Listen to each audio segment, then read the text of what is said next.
Assalamualaikum warahmatullahi wabarakatuh. Perkenalkan, nama saya Zakia dengan NIM 253011362, kelas D2 PJJ PAI. Kami akan membacakan sebuah novel yang berjudul Si Kecil Pemberani dan Kebun Rahasia. Di sebuah desa yang damai, hiduplah seorang anak laki-laki bernama Dito.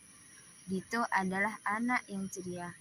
Namun, ada satu hal yang ia tidak suka, yaitu membersihkan. Kamarnya selalu berantakan seperti kapal pecah, dan ia selalu mencari alasan untuk menghindari tugas menyapu halaman. Suatu hari, saat Dito sedang bermain di belakang rumahnya, ia menemukan sebuah celah kecil tersembunyi di balik semak-semak.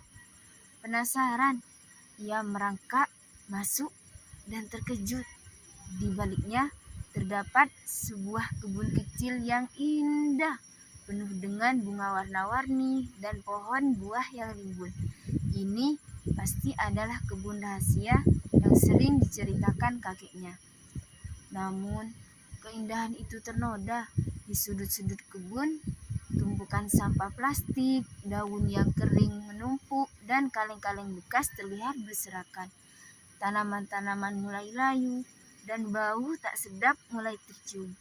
Tiba-tiba, Dito mendengar suara kecil seperti rengekan. Ia menoleh dan melihat seekor peri kecil, sekecil ibu jari yang duduk di atas bunga mawar layu. Peri itu tampak sedih dan lemah. "Halo," sapa Dito pelan. Peri itu mendongakkan wajahnya. "Halo anak baik, namaku Lala, peri penjaga kebun rahasia," bisiknya dengan suara gemetar. Kebun ini sakit, Dito. "Sakit? Kenapa?" tanya Dito. "Karena kotor," Lala sambil menunjukkan tumpukan sampah. "Energi kebersihan kebun ini sudah hilang. Sampah menghalangi sinar matahari dan nutrisi untuk tanaman. Dan udara kotor membuat kami, para peri, kehilangan sihir kami. Jika kebun ini terus kotor, ia akan mati." Dito merasa bersalah. Ia melihat kebun itu, lalu teringat kamarnya sendiri yang tak jauh berbeda keadaannya. Dia mengerti sekarang, kekacauan itu membawa kesedihan. "Aku akan bantu Lala," kata Dito dengan tekad bulat. "Aku akan membersihkan kebun ini." Mulai hari itu, Dito berubah. Ia membawa sapu, sekop, dan kantong sampah.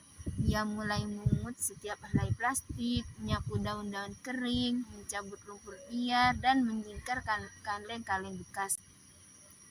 Tangannya kotor, ia berkeringat, tetapi hatinya terasa ringan dan bahagia.